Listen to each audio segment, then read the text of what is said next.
some random person from the crowd who was actually in this like pretty popular country, like alt country band, came up and sang with me. And like, I was in my boots and my hat. And afterwards I stood up and I was talking to him and they said, well, I didn't know why they called you Big Al until I saw you stand up. And I was like, the character is working. The character is working too well. It's believable.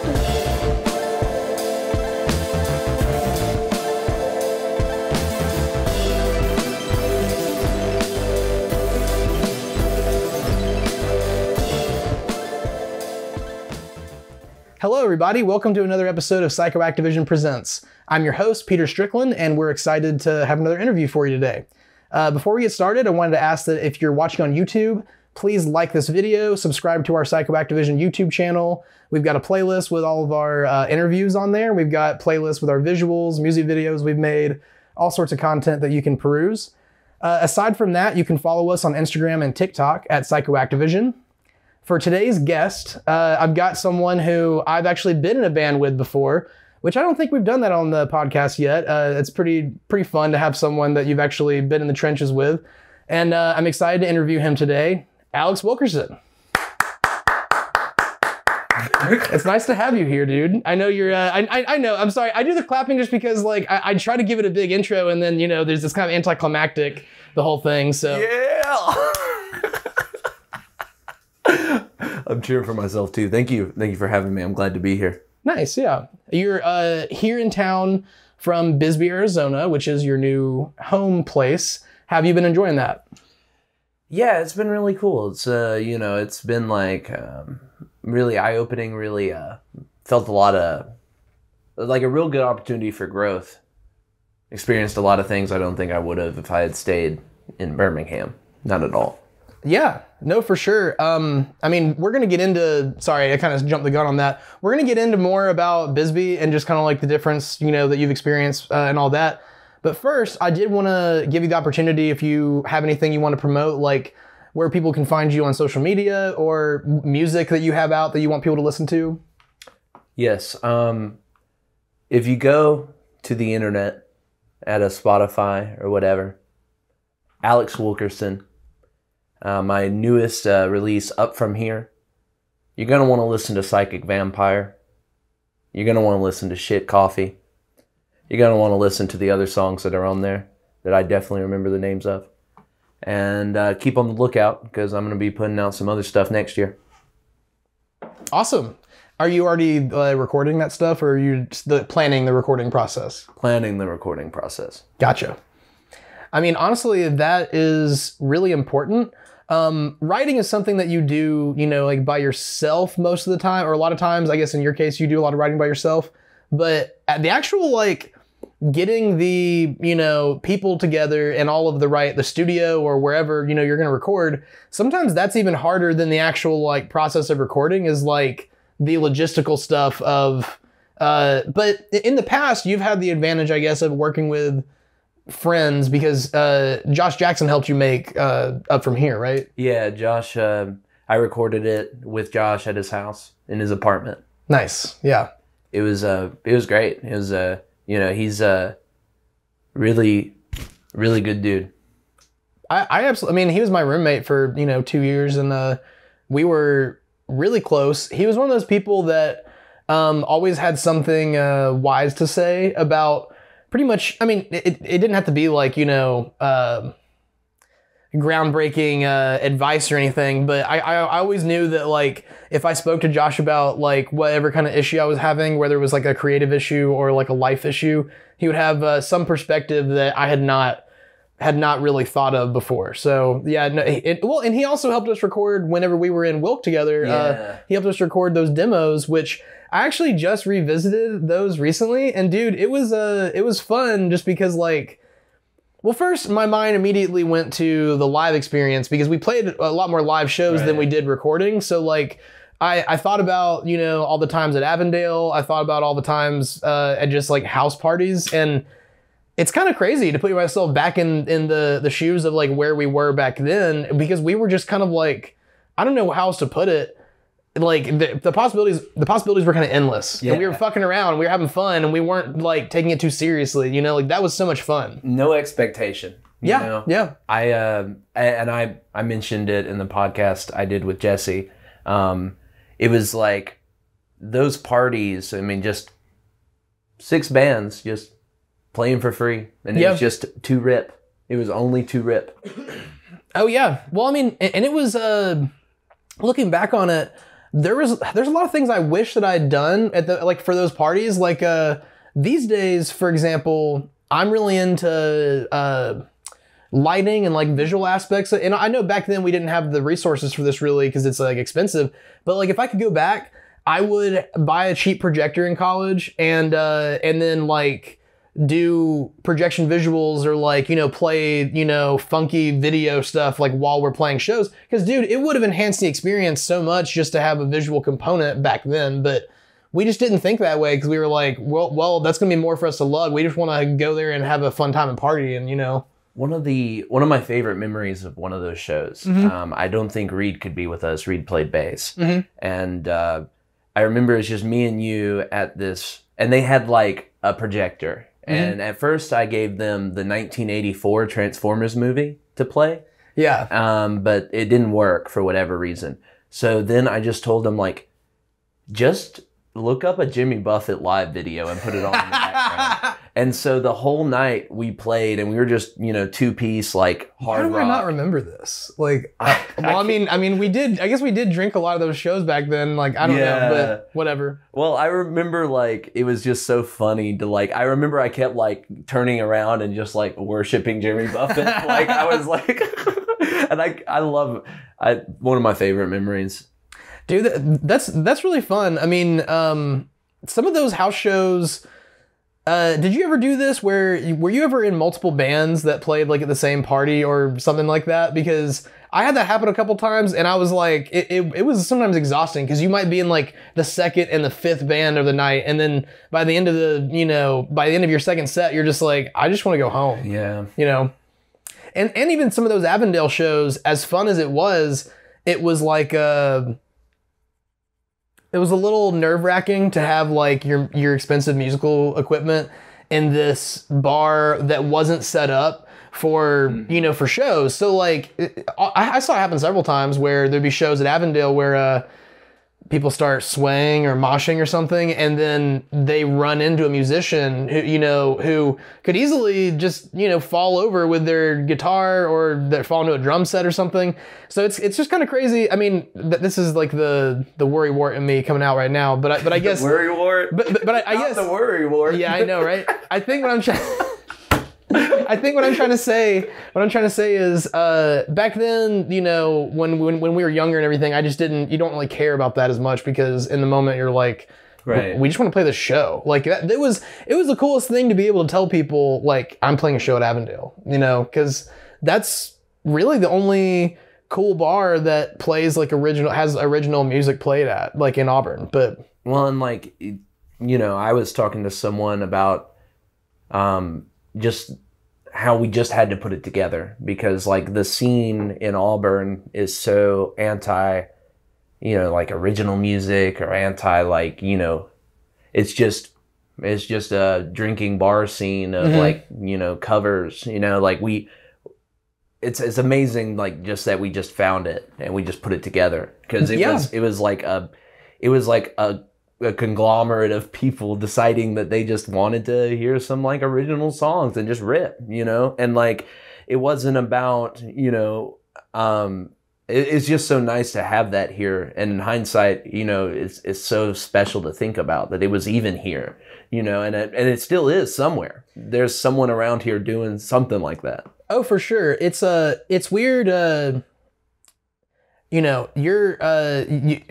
I guess full disclosure, because I haven't talked about this on the podcast yet, but PsychoActivision is now based in Alabama, based back in Auburn, Alabama, instead of Atlanta. That was a change that came recently. This is our first podcast episode in the new studio. We're still setting it up, as you can tell. It's kind of bare walls and things aren't hung up yet. But it looks great. Well, I mean, thank you. I mean, I think it's still a nice setup, but I'm kind of refining it, you know, make it nicer. But with that being said, I'm back in the place I went to college, and where we went to college together, and that's where this interview is taking place. It's weird being like back here because I'm not a college student anymore. I'm not in the know of like where those underground shows or those, and obviously I'm not a college student anymore. I would be kind of not necessarily as welcome if I went to those kind of things. It's good that you don't know. It's good that I don't know.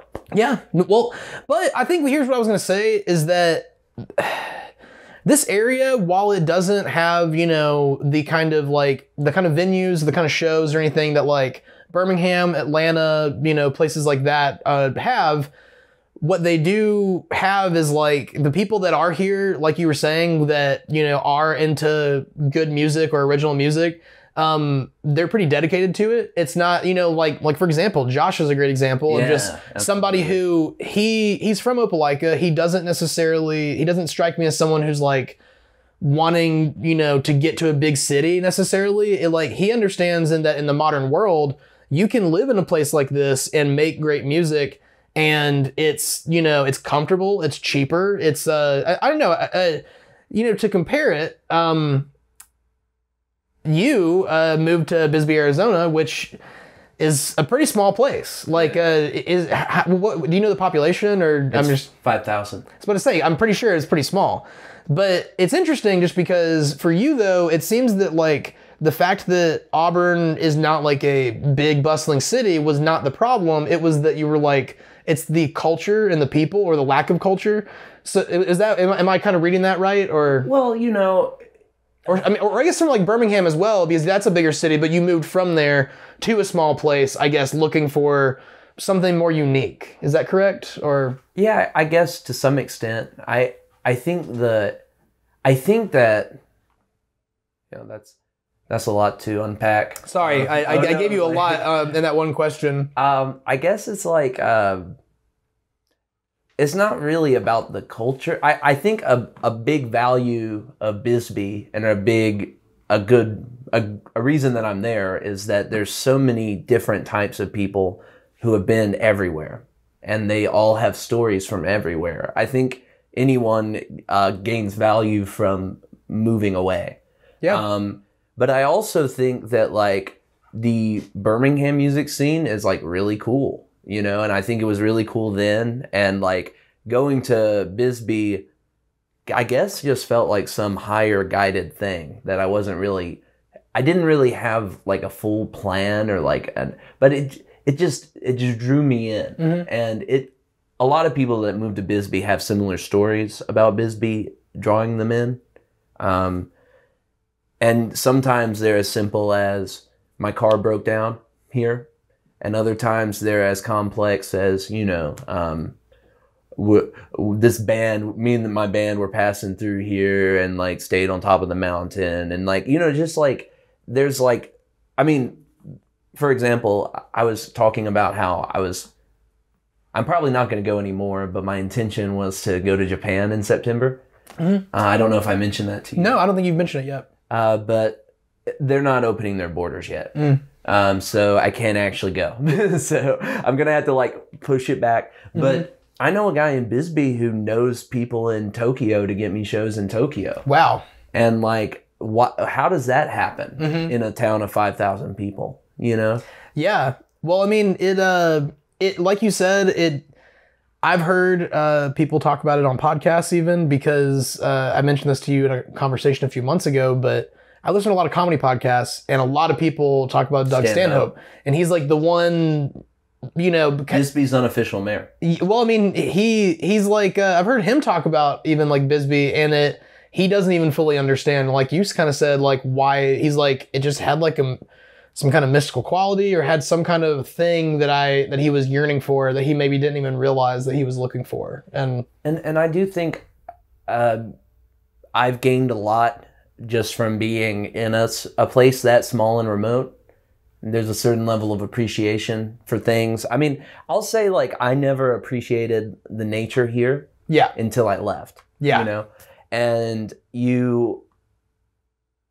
just seeing the value in every place, beyond like generalities, beyond like I feel like such a a close connection to nature that I didn't have before. And I have such a close like connection to the natural world, I feel like. And I didn't take it for granted. Yeah. Took it for granted. And I think for a lot of people post-COVID, that was it, right? And I think that that's happening in a lot of music scenes too. Making music scenes more dynamic is people realizing what they had and what they didn't have and being okay with it. Yeah. You know, like, I feel like there's just like,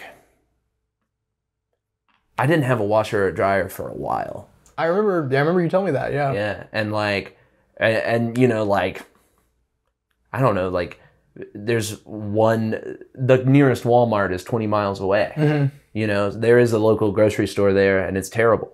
Yeah. And, you know, like, but there's a lot of local businesses that are much better, but there's this like one grocery store that knows, you know, they're the only grocery store in this town of 5,000 that's... So they charge a lot for... Yeah, I mean, just like crazy prices, you know, like a real food desert, you know, like, and it's just, you learn to, I mean, it's so slow there too. Everything moves at a much slower pace.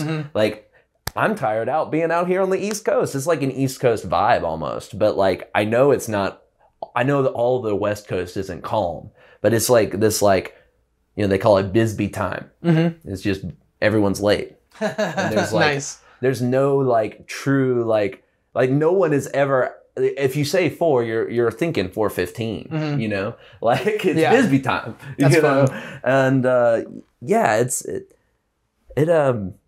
it changes your perspective, and I'm glad it changed mine, you know? And yeah. Dude, that's awesome. I mean, backtracking to when we were in WILK together, it's a fun memory. I remember at one point you wanted to change the name of WILK to Bisbee. Or I don't know if you wanted to call it Bisbee, Arizona or just Bisbee. And this is before you'd ever been there. And I remember at the time we were like, I don't understand. Like, and I think maybe now that you've moved there, in hindsight, it maybe was a good thing that we didn't change the band name to Bisbee, because I feel like if you had a band named Bisbee and you moved to Bisbee, people would be like, what is this? What is do? Okay, well, oh man. Well, I'm saying, but wait, there's people in Bisbee with a band named Bisbee? I mean, no, I'm saying I did form a band called Bisbee in Birmingham. That's right, my bad. Okay, sorry. And then I do tell people that I had a band called Bisbee, and people go, what? That's trippy. And I'm like, yeah, that's Bisbee. Funny. I had a band called Bisbee in Birmingham, and people go, okay. But like, you know, like, Bisbee is like it attracts people, and like, they call it self-flushing too. It's a community where if you're just an asshole, people make you leave. like eventually you are just sent out, you know, and it either accepts you or it doesn't. Yeah. And it like, and that sounds so weird and tribal, but it really is like a small town, you know, like you gotta like, and you know, there are assholes there, like there are assholes anywhere, you know, but there's like more of a like expectation that they don't allow certain things. Yeah. And they don't, and they're not going to, you know, and they're very vocal about it. Bisbee Facebook is like insane. There's a Bisbee Facebook page. There's 3, and they're insane. You know, people just getting all pissed about all kinds of crazy things and like going back and forth at each other and like, well, I know this about you, you know, and it's like, whew. Yeah. Whew. I'm like realizing like, you know, it's weird too, like, being, just like I've learned or felt that it's important to make up, because you're just going to see people every day. You're just going to see them every single day. Yeah. In fact, people started saying, I noticed, say this thing where they're like, I'll probably see you tomorrow, because you probably will. Yeah, and it's weird. I mean, I've lived in really, really small communities before where you do every day, just walking to where you usually walk or driving to where you usually drive, you see the same people. And it was sometimes a little uncomfortable, you know, like if, because it would sometimes you had like, you would see someone you went on a date with's best friend, or, you know, and you're like, I don't want to run into that. It's just, it would be, you know, weird, awkward circumstances sometimes. Yeah. I mean, and so I'm thankful, I guess, you know, but even in community with like 100,000 people that live there, though, you can still run into the same people all the time. So, well, you know, I've been having some awkward situations like that, but I guess the thing I think about with those situations is like, well, I love Bisbee, and I hope, you know, like, and they love Bisbee, and we're still cool. You know, I want to keep it civil for Bisbee. Yeah, no, I understand. In a way that like, and like, not always great at it. You know, Bisbee like has a way of making people like antsy, you know, too. That's another thing. I mean, there's like people who just like, I mean, there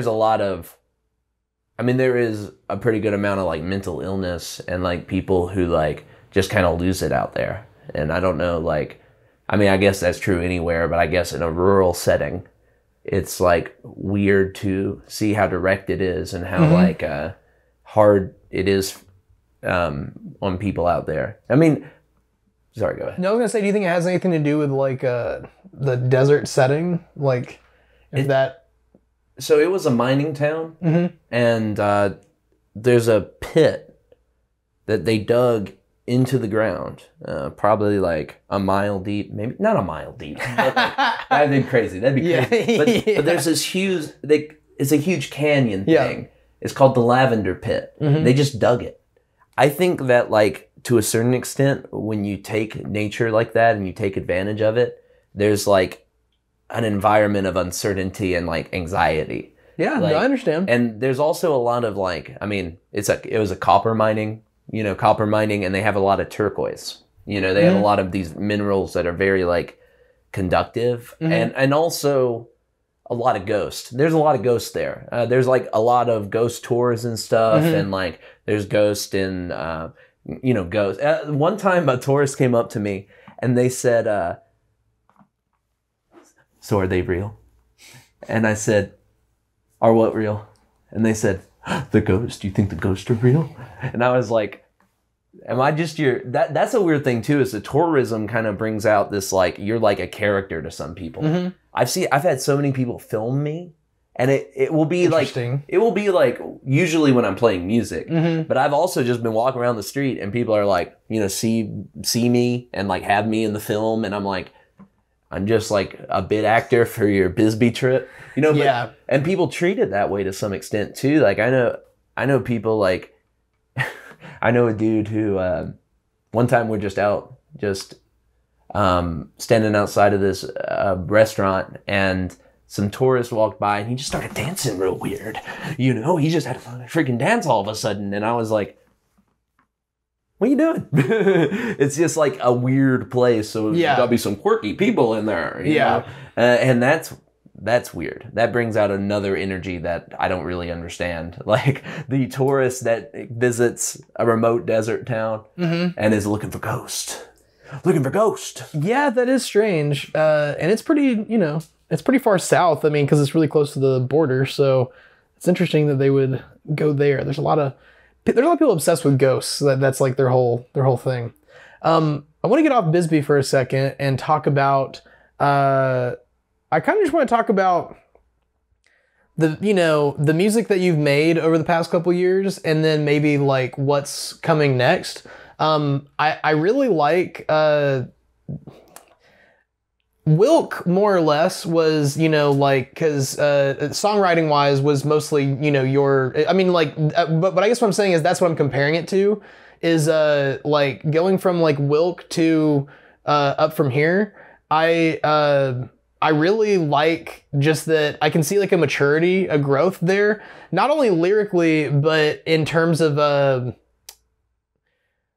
songwriting, in terms of like structure and everything. Yeah.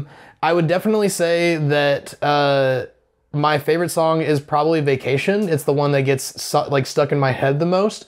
But I mean, generally speaking, what's cool is I've known you long enough and I've seen you in various forms, with a band or solo play these like those songs. Mm. Like I saw you live in Atlanta solo playing at Smith's Old Bar. I don't really know where I'm going with this. It's not really as much of a question. It's more of just kind of my commentary on just kind of like my experience of going from the perspective of being in a band with you to watching you do things more kind of as like a solo artist. And I think that you're on a good trajectory, and I kind of want to know where things are going next, if you know. Wow. Yeah, like that's, once again, expansive. My bad. Yeah, no, I'm not really good with the short questions. So like, the big thing about doing solo stuff versus doing a band stuff that has really changed me, I guess, is the more you play with other people, you're just going to get better, you know? And I feel like in Bisbee, I've had the opportunity to like really just like play a lot, you know, and play with my band a lot, but also play with other people a lot and improvise a lot. I mean, we host a jam on Wednesdays at this place called The Grand. But it's leading me into a place of like, I guess like simplicity even. Like I'm experimenting more with the newer stuff is going two different directions. I've been writing some country stuff for my band that I just started, my country band called Big Al and the Shit Kickers. I saw that. Yeah, I love that name. That's awesome. Yeah, and I play with Big Al. I'm not Big Al. But I see. It's no, I totally get it. It's kind of like Hootie and the Blowfish, right? It's like, yeah, who is Hootie? Which one is Hootie? But yeah, no, it's been really fun to play. I've been writing some country songs because the lyricism is more direct and it's more potent, I would say, even for a lot of like heartbreak stuff. But I've also been writing like on my on the other hand, a lot of stuff that's a little more psychedelic. Yeah, I would say that Bisbee and being out in the desert definitely influences that. But yeah, I'm planning on hopefully recording an album in the next few months, like we were talking about, and getting that out in the spring and actually putting a big push on this next one. You know, like having like sending press releases to people and trying to just give it a go, because like this last release I felt like was a big step up for me because, like, for example, Shit Coffee is like, people listen to it and I like see people listening to it. And I didn't really promote that. Yeah. And so I'm like, imagine if I just promoted it, but it's exhausting. Oh, it is. And I don't obviously I don't have a team, but like until I get a team, I got to do something, It is crazy that these days, musicians, in order to like actually make it in any way, you pretty much just like DIY is not just, oh, I know how to record my music and shit like that. It's I know how to edit videos and photos, or make logos for my band or my, there's a lot that goes into it. And part of what you're talking about, I've never, made a music video for someone who was like on a record label, I guess. I made one, music videos for people who have their own record label, but not anyone who it's like funded through someone more official. And what's unfortunate is those are more official channels that literally on YouTube, but figuratively the channels of just like going through people who know the higher ups and everything.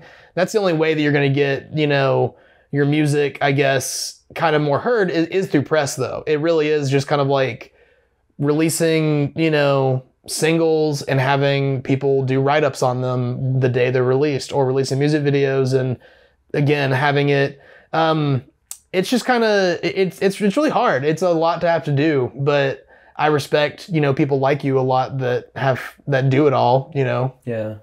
Well, and I kind of procrastinated releasing the last EP.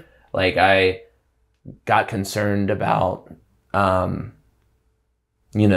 the album cover and whether or not it was what and then like I should have just, for now on, my intention is just make it put it out, put it out. Because that's what you really got to do. And that's also how you get better. Yeah. You know, it's not like sitting on things. And a lot of these songs I've played for so long at this point, and it's like, now I've been like writing a lot more new material that I know is going to kill. That's awesome. Yeah. That's great to hear. So you mentioned that you have been experimenting kind of with like some country sounds, and it's something that I have always thought would fit you like fairly well just based on your interest, because, you know, you really like people like Hank Williams, you know? And so it's kind of like, for years, I was kind of like, Alex really seems to like some country music, but I guess I wanted to ask you kind of a little bit about, you know, country music in general. I've only gotten back into listening to, you know, country kind of music over the past few months, really, because for years, I just couldn't, for whatever reason, as a kid, I had like a huge turnoff to country music where I just thought, like, I heard some really bad top 20 country and I was like, I fucking hate this. I'm never gonna get past it. But some of my favorite stuff is by people who don't actually sing with an accent. It's just stylistically country music. Yeah. Like Buck Owens is amazing to me because his music was just like, he's like, well, I'm making it from California, but it sounds like it, you know, sounds like country music without a country accent. Mm-hmm. When you sing something that is like more of a country style, do you find yourself putting on an accent, or do you shy away from that? You know, it's funny that you ask, because Big Al has a very strong accent. And Big Al, like, he might say, like, thank you very much. Mm. And he may sing with a certain level of accent. What's funny is playing in Arizona, like, no one has any idea what a Southern accent is supposed to sound like. So, like, I mean, they know, but, like, they're not getting that. It might be a Texas accent versus an Alabama accent. So some people will be like, you got like an Alabama accent going. And it's like, no. And so like but thank you. Yeah. Cause that's the fun of it, you know, is like, but it's, so I do put it on live. Whether or not I do it in the recording remains to be seen. But like, I don't want it. I'm already afraid of how big Al could be. Because like I've already gotten a couple of situations where, like, for example, I was playing this show in Bisbee, and it was like the first time I was playing with this acoustic, so 2 acoustic guitars and a fiddle player, this guy named Ed, who's great. But we're playing this show, and you know, we played some song where I think it was you ain't going nowhere. It's like, ooh-wee. Yeah, some random person from the crowd who was actually in this like pretty popular country, like alt country band, came up and sang with me. And like, I was in my boots and my hat. And afterwards I stood up and I was talking to him, and they said, well, I didn't know why they called you Big Al until I saw you stand up. And I was like, the character is working. The character is working too well. It's believable. It's believable. And it's like, wait, what is Big Al doing? I feel like now I'm going to see you someday at like one of your shows as Big Al, and I'm going to be like, that's not Alex. That's not. I met this guy. There's this other, there's this musician out of Tucson called Bortz Menorts. Mm-hmm. And it's just this dude who like does this really cool experimental thing with like, he like screams a bunch and like runs around, and his music's really funny, and like there's like parts where he just acts out like skits, and he has a bass that's made out of a ski. It's a 1-string ski bass that he plays. And I met the dude, the other dude, and he was so different. He was so absolutely different than Bortz Menorts. I said, "You're really Bortz Menorts?" Like, I couldn't believe it. And I get the feeling that could be me. He said, me and Bortz, you know, we go back 15 years. And then we're talking about characters. And I was like, oh my God. That's funny. I'm all about people putting on characters. Someone that I don't think I've mentioned him on the podcast yet, but The artist who got me back into country is Wheeler Walker Jr. Are you familiar at all? Yeah, but that guy steals stuff. Well, in what way though? I think he might. There may be some things where like melodically it's very similar to another song. I could see that. A band I will just say a band I know has played a tour with him, and he took one of their merch ideas. Specifically a sperm. I thought you meant like he was sorry, go ahead. Specifically a sperm vinyl. He made a sperm vinyl, and he did make that. And that's straight up lifted. Well, see, okay, that probably I can probably, I just feel like I have to say. That's fine. I hope he doesn't. I totally get it. I totally get it. And you can, Wheeler shit talks everybody. But yeah, here's why I think he's hilarious. I mean, no, I think he's hilarious. Well, it's not even just that he's funny though. It's that he's genuinely making, when you listen to just the songs, if you don't regard the lyrics, it's great country music. Yeah. Like it from its like roots, it's really, really good country music. And he does like every style of country you can imagine, like stuff that's slower and acoustic, stuff that's, and I like how he even he parodies all of the tropes and stereotypes from like modern country. Like he made a song a few years ago that I thought was hilarious. It's so inappropriate, but all of his songs are, where it was trying to make fun of the trope of like a country artist who they're a few years in their career and they make a song that like they just had a kid, and they make a song where they're like, oh, my son, he's, like basically it's like a ballad to their child. It's just a popular style of thing. And I've seen that for other people besides country, but it's a popular thing for like for a country artist to make like a song about their kid at some point in their career, I guess. So he decides to make a song that's about his son, but it's about how he wants his son to get laid a lot whenever he's older. And like, so it's just like, it's really inappropriate because it's like, he's like, his kid's like 3 and he's talking about how he's like, well, I hope you end up with a lot of ladies one day. And it's like, but it's hilarious. And that he's just able to look at all of like the stereotypes that country has and then make a really good version of that song and make fun of it. But anyway, I just like to mention him and see people's reaction. Some people I'm sure are like, fuck that guy, I hate him. And, well, I don't hate him or anything. I just know that I've heard this thing about the sperm vinyl. And it's like, come on. Well, no, I mean, I get it. And that kind of thing does suck because sometimes that really goes to show you, you gotta be careful about who you mention stuff to, or, did they already have a sperm vinyl and then he took the idea, or? They were on tour with him. Ah, okay. Gotcha. They already had a sperm vinyl. I mean, would you both just think of the sperm vinyl? I mean, his music is very dirty. It's very like it.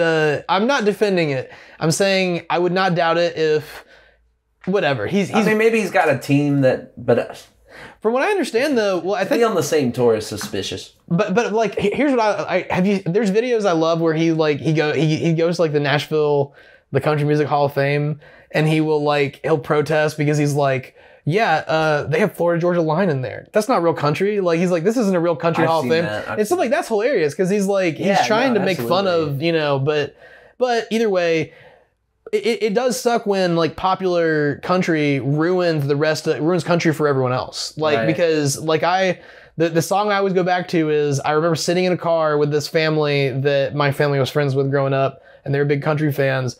And I heard the song "She Thinks My Tractor's Sexy" like 2 or 3 times during like a 2-hour ride. And I was just like, I hate country music. Like that made me hate country music. And then when I was in high school, got into like Johnny Cash. And then that's like makes you start liking it. But it's like, it takes a while to get like, because I think growing up in the South, did you feel like you were just kind of like bombarded with country music everywhere you went? Not really. I mean, my parents didn't listen to, I guess to some extent, but it's like you just get over the cringiness, or I guess you just accept the cringiness. Maybe like growing up in like a small town in Alabama just made me just accept the cringe country, like just as a background noise that I don't even think about. But like, it's like a national thing too. I remember like when I was on a youth mission trip. Here you go. some people were like listening to country music, and someone in our group said, "I can't believe y'all into country music," and because we got out of the state, and then they just felt like they had to put it on so much more, you know. And it's like, but it's insane that, I mean, it's insane that like there's so many levels to country, and I'm really always into like the alternative, like the indie country thing. That's yes, like, absolutely. You know, and like roots folk stuff is like always better in my mind. Well, I remember back in high school, me and my friends really got into bluegrass. Like we really got into Old Crow Medicine Show for a while, and we were like listening to a lot of stuff but it was like outlaw bluegrass, because I remember really liking Old Crow Medicine Show songs, like their song, like I think it's a cover from like the 30s probably, but they did a cover of Cocaine Habit. Songs that were basically about, it was like they were singing like real hillbillies, as opposed to being like, we're gonna make some like bluegrass music that's about, you know, just how beautiful, you know, the rolling hills are and shit. It's like, no, sometimes it's just about, I think that's what I enjoyed about what Wheeler Walker Jr. did for me, was he gave me a level of extremity in terms of like what he's singing about and everything that he's talking about, that made me go, oh, that's what I like country music that's more honest. And so then I was like, Willie Nelson is great country music that's honest, or, you know, these obvious ones like Waylon Jennings, or I mean, even Johnny Cash is one of those. But then you start kind of diving into like the people from today that are, like you said, the alt country or the indie country. And I think you even mentioned kind of making some psychedelic music. I love psychedelia in country. It is like the coolest mixture of music that you would never expect. My buddy is in his band is called Sci-Fi Country. Nice, nice. And they are sci-fi country. Yeah. But like some punk aspects as well. So, well, something about steel guitar, slide guitar, like it can be very kind of cosmic sounding. It almost sounds like a theremin, you know? Kind of, what you mean, theremin is used often in, you know, psychedelic kind of country music. I've heard it used to kind of have like a UFO sound. I play with a pretty good amount of pedal steel musicians now, which is really cool. And also like theremins, like there'll be theremins around. But yeah, I've tried to do like my indie stuff on acoustic guitar with a pedal steel, and it's trippy. Yeah. It's very trippy. And it's like, just adds so much. Like, I love pedal steel. Yeah, no, me too, dude. So we're going to backtrack a little bit, because the way I usually start interviews, and we did not really do that this time around, not very well, is I like to know like where you're from originally. I know this, but I want you to talk about it. Where are you from originally, and how did you first get started playing music? Oh, I'm from Prattville, and I kind of, my faintest memory is that in the 5th grade, I thought I could sing, but I knew I couldn't dance. And so I had to learn to do something with my hands. But also, like, I really just listened to a lot of, it just seemed really cool to be in a band, you know? And objectively, my mom got me into the Beatles. And then from the Beatles, I got into the All-American Rejects. And, yeah. What a leap. And you gotta keep it strong, move along. And from there I got into Guns N' Roses. And I had a couple of leaps. That is an interesting leap, that you kind of went like, it's like way back in the past, way forward, and then like kind of middle between those two. The Beatles, as a kid in the early 2000s, sounds so crazy. Dude, so what was the first Beatles CD that because for me, my mom had a couple of copies of the Beatles 1. The Beatles 1. And that's, my mom, because the Beatles 1 came out in the year 2000. I remember this because when I was a kid, I'd never really listened to the Beatles, and I was 6 or 7 in the year 2000, and I remember seeing the commercials. It was infomercials all the time for the Beatles 1. It was like, there were 27 #1 singles, and my mom ordered a couple copies, and I got like a CD player in like 2001 or so, and I would just like borrow it. And Beatles 1 is a phenomenal CD to listen to. It doesn't really have the weird stuff on it though. But that was the first one you listened to? Yeah, I remember the Beatles 1 very specifically. In fact, the YMCA, they had us draw our like favorite album, and I drew the Beatles 1. Nice. And Coach Susan loved that. Coach Susan talked to my mom about it.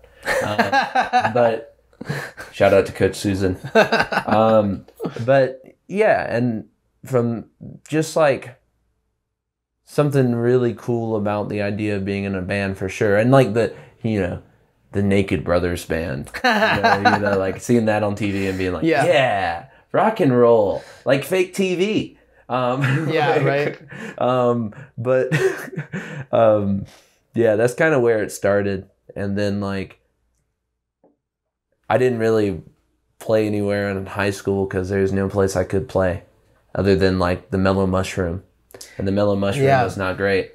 Mm-hmm. And I've now roasted that in 2 podcasts. Take that, Prattville Mellow Mushroom. I mean, it was kind of the same way. Knocked off your high horse. Back when there was a Shakey's in Auburn, Shakey's Pizza, that was kind of the same thing where they would have like an open mic.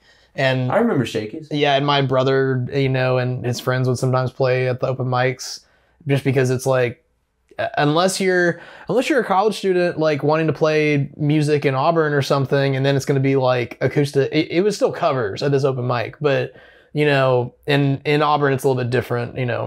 It's like the first time I went to a DIY show in Birmingham. Mm-hmm. I was like, what the fuck, and like people like.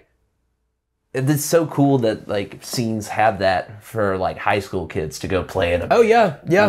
That's like huge, like instrumental. Yeah, instrumental. Nice pun. But like the fact that I didn't have that and I still kept playing music is awesome, and that I got to see some of that, and like, it's crazy, like just thinking about it. So, something that I feel like you might have talked on another podcast about this before, but I find it to be an interesting subject just because, I don't know, a lot of people may need to hear this or talk about it. You, from what I understand, I guess you are at about 2 years of not drinking any alcohol, right? A little more than 2 years. Nice. Yeah. Like 2 years and 2 months. My main question is about the effect that you feel like that's had on your music. Not even necessarily in terms of like, you don't have to give me like hard cause and effect type of things, but if there's any little thing like that you've noticed with just not drinking, and playing music, is there anything that you have to speak on with that? Yeah, I guess the biggest change is just having the time to play, or feeling like you have the time, because you're not just wasting your time, and I kind of felt like I spent a long time wasting my time. And also, like, I guess to a certain level, I feel like the music is more natural, because I'm not blunting my feelings. And but I also feel like it has become less centered in me and more outward looking at things, outward facing. My sound and a lot of my songs, and I think that that's partly inspired by just being sober and not dwelling like I did, not feeling a certain level of drinking to cope is just a really sad feeling, and it contributes to really lame-o sad music. And not that my music is lame-o, but not lame-o. But it you get tired of feeling sorry for yourself and your sound, and I don't feel sorry for myself anymore. That's awesome, dude. I mean, do you mean, when you say outward focus, do you mean like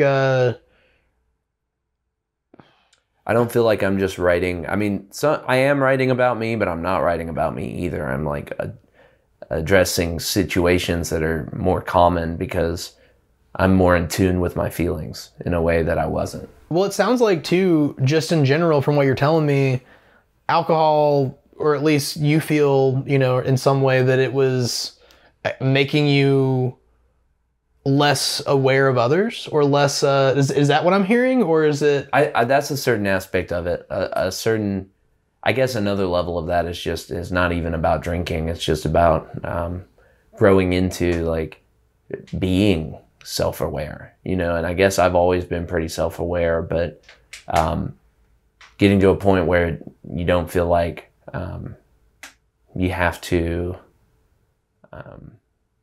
beat yourself up over something, or like a lot of my older work feels like it's like listening to Shit Coffee. There's a line in it where I say, shouldn't have gone drinking all by myself. I didn't have anybody else. I was just drinking out by myself. And in hindsight, you see these red flags that you weren't allowing yourself to be aware of, because it's too hard. It's too hard to like pick apart. You want to pick it. You want to pick everything apart to some extent, and then you want to numb it. And it feels good to not feel numb, and to not feel numb, to not be afraid of yourself. I felt like drinking made me afraid of myself. Well, dude, from what we haven't had as much, like interaction, I guess, directly, like through the phone or anything as I would like, but, which is, we're both busy, but yeah. I was going to say, through your social media posts, it does seem like you're in a better headspace these days. It seems like you're generally more positive. I mean, I can just tell that I think it was a combination of moving and taking a step back from drinking, and there were several things going on in your life. I mean, also globally, COVID was happening at the same time that all of this was happening to you. So there are all these historical events happening too. So I think that it was just like time-wise, it was like a perfect mixture of events that kind of led to you finding, like you said, having a little bit of a revolution within yourself, which is pretty cool. Yeah, thank you. Yeah. It's not always easy, and I still struggle with a lot of things, but like, it doesn't feel like, I feel like hopeful in a way that I didn't feel before. And that influences my music, obviously, in like a hopeful way. But it's still to a level depressing, which I guess is anything. But I feel like I can like explore in a different way. So that's probably how it's really affected my music. Dude, that's awesome. I think in a way though, and not that you never want to look back at your life and realize that you didn't grow at all or you didn't change at all. Yeah. So I was going to say, even though you might have, like, everybody looks back at, times, especially when you're in college or young or something, when you're like, man, I was kind of an idiot back then, or and sometimes being someone who creates things like music, you have even more of a way to put yourself back in that nostalgic headspace just by listening to the song you made when you were at that age, or something like, or reading the lyrics or something again. So I'm saying that, like anybody, you might look into your past and look at things and go, oh man, like, I regret doing this, or I can't believe how much of an idiot I was. But that's a good thing to be able to say, I'm different now than I was in the past. So congrats. Like, I think you're on a good trajectory. Thanks. Yeah, dude. There's also a certain level with moving where, moving somewhere far away, especially, where people only know you as you are then, you know, and there's not really a lot of opportunity to have preconceived notions, Yeah. And, but on a greater thing, and this got me thinking about that. My brother asked me if I felt, we played at Saturn. And it was right. I wanted to ask you about that. Yeah. It was really fun. Just really more than I even could have felt like imagined it could have been. Yeah. And my brother asked me afterwards if I felt like Birmingham didn't appreciate me before I left. And I told him, no, I didn't appreciate me. Yeah. No, I totally get that, dude. And it wasn't like something that people were, you know, it was these feelings that I like had internalized to such a great point that I couldn't acknowledge them or accept them. And it's like the power to change is in you at all times. Yeah. Well, dude, I think we're probably gonna wrap things up from here, but I wanted to ask, do you have anything that you want to promote, or like just tell people again where they can follow you online or anything like that? Instagram at WILK the Artist, WILK the Artist, changed from our band name, yes. WILK the Band, yes. to WILK the Artist after we broke up. And broke up, I think. Broke up. We moved to different places. Yeah. That's, you know, it's anyway, it's kind of hard. After Peter broke up the band with his need to pee. Oh, yeah. We broke up because they needed to find a new drummer because I had to pee. We had to find a drummer with less pee. Yeah. Check out Up From Here. It's on everything. It's on Spotify and everything, whatever else the internet has to offer. And keep a lookout for new songs. Awesome. Well, you guys can follow PsychoActivision on TikTok and Instagram at PsychoActivision. You can check out PsychoActivision Presents on our YouTube channel or Spotify, Apple Podcasts, or Google Podcasts. Alex, it's been a lot of fun having you in. And I hope we can, maybe sometime in the near future, once you've had a new record out, we can have you back on or something and talk about it. Absolutely. Awesome. Thanks, dude. Very nice.